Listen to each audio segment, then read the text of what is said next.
ГСП онлайн. Городские новости сейчас.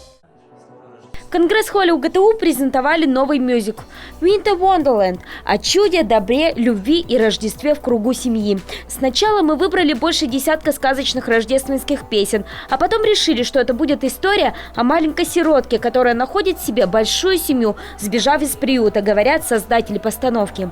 И в конечном итоге настолько тронуло все это, мы решили напомнить также зрителям о том, что у нас есть приюты, и детки в них очень нуждаются, хотя бы элементарной лаской, хотя бы просто улыбнуться деткам, и это здорово.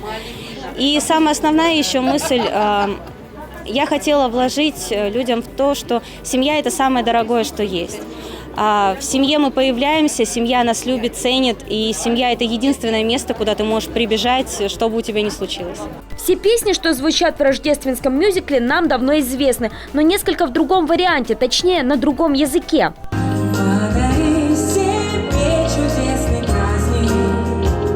Веселись,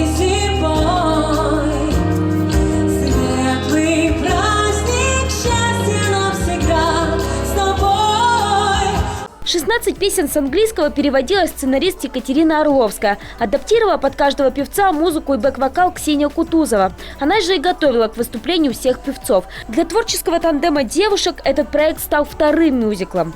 Ну, конечно, опыт нам, безусловно, помог, но всегда организационные трудности, безусловно, присутствуют. Это даже, куда без них. Скорее организационные. Вокалисты у меня все, я их обожаю, каждый алмаз вообще. Проблем никаких с ними не было.